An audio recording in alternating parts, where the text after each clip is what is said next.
This is KGW News at noon. New developments when it comes to Portland's housing crisis. Thank you for joining us. I'm Brenda Braxton. Portland's mayor says the city's response to homelessness has been disjointed and ineffective, and it needs to change. Mayor Ted Wheeler held a press conference within the last hour. He announced he's issuing an executive order bringing all homeless services under one department and one team. It'll be called the Street Services Coordination Center. It'll control everything from monitoring the number of shelter beds to working with firefighters and EMTs responding to camps and other places. This, by the way, is the third executive order the mayor has issued lately tied to homelessness. We must first step up and admit that despite the best of our intentions and some really great work, things just are not improving as quickly as we'd like or to the degree that we would like for our homeless neighbors who are living outside in the elements. Portland and other cities in Oregon have been pushing the state to chip in more money to fight homelessness. Last month, a coalition of mayors asked for $50 million, but only got a pledge for half of that. They call it a good start if lawmakers can pass it. Now, details are still coming out today. We'll be sure to bring you the very latest on KGW.com and on our evening newscasts. Those start at 4 p.m.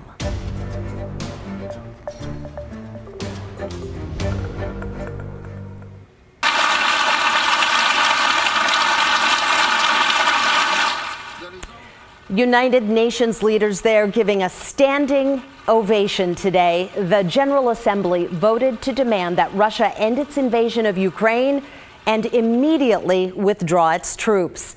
This was the first emergency meeting of the UN General Assembly since 1997.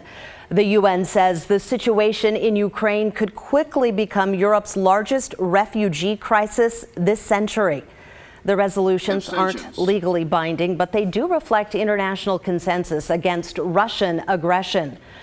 More than 90 nations co-sponsored today's resolution, and 141 voted for it.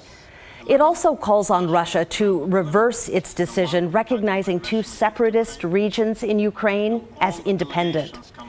In the meantime, Russia's attacks on Ukraine have only become more violent and deadly.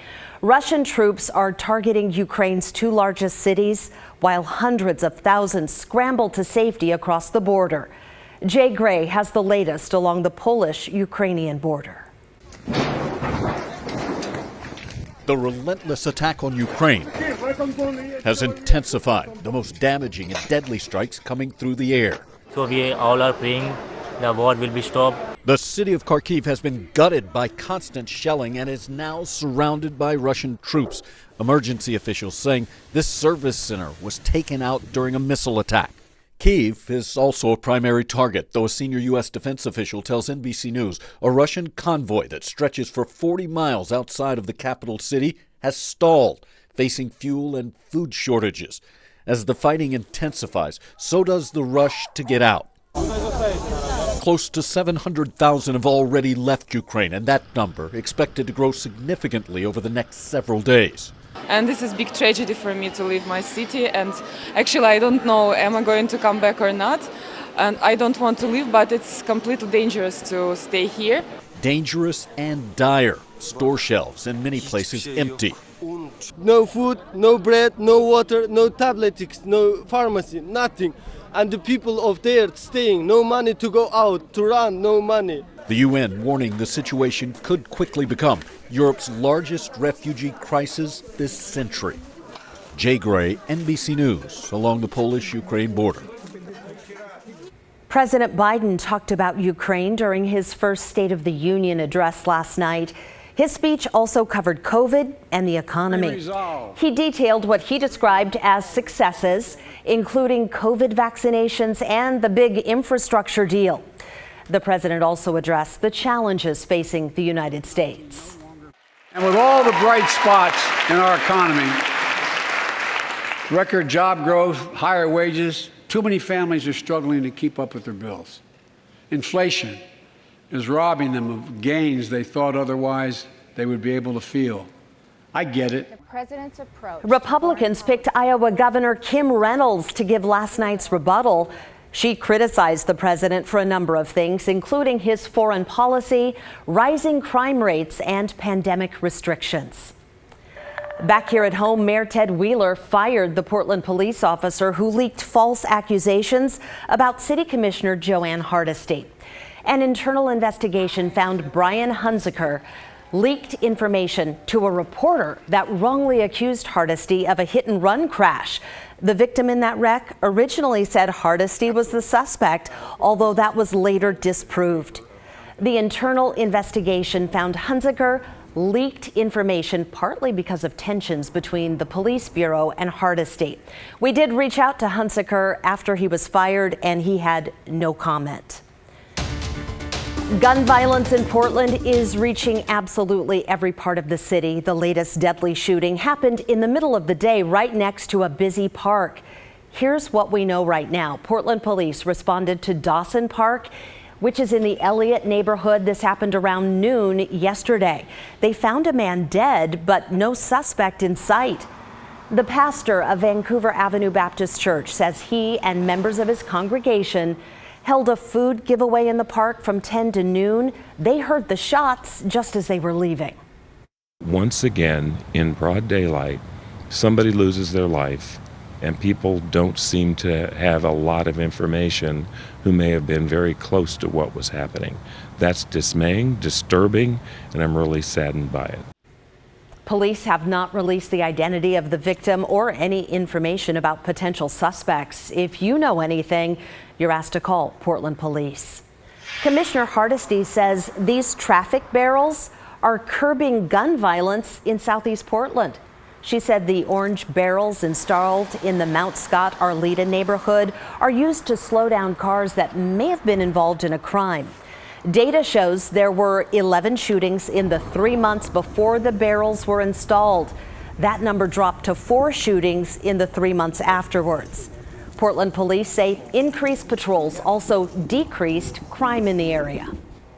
These are promising results, but we cannot determine this a success from such a small-scale pilot and data set.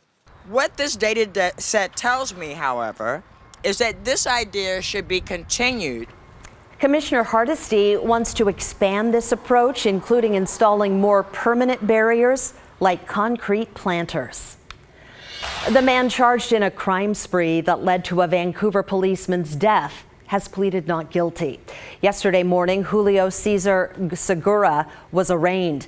Police say it was just over a month ago when Segura robbed a store in Vancouver. Later, while he was trying to get away from Clark County deputies, he wound up at the home of off-duty Vancouver police officer Donald Sahota. Police say Segura fought with Sahota and stabbed him. When Clark County deputies arrived on scene, one of them mistakenly shot Sahota. He died from that shooting, but the medical examiner also determined Sahota would have likely died from his stab wounds if he hadn't been shot.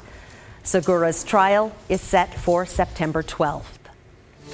We do have a traffic alert this noon. A landslide is blocking part of Northwest Thompson Road up in the West Hills. Right now, Thompson is closed from Skyline to Miller, and you can see why. Miller is also closed from Thompson to Bartholomew Drive. PBOT says crews are out there clearing mud and debris, and they're trying to stabilize that hillside. Boy, those hills are saturated after days of rain. It's been light out there, but steady today. Rod, when is this system going to move on through? Well, I think Futurecast actually has a pretty good handle on it. Remember, this is the back end of the moisture flow that actually started back on Sunday. 3 days here in the valleys producing rain totals generally greater than 3 inches. So here we are at 3 this afternoon, and I think this is correct. We'll start to see mid-afternoon the coast to dry out first. But if you have plans here in Portland, Salem, Vancouver, up and down I-5, here we are at 10 p.m. this evening, just starting to get on the back side of this. That means it could be raining steadily at your house between now and, well, say 10 p.m.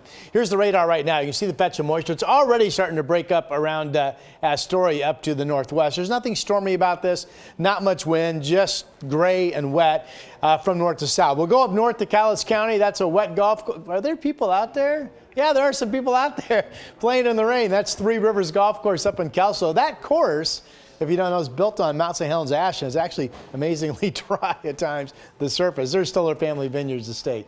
We're at 52. Brenda will be in the 50s. Again, that rain wraps up later this evening. Oh boy, you golfers are diehards. I love it.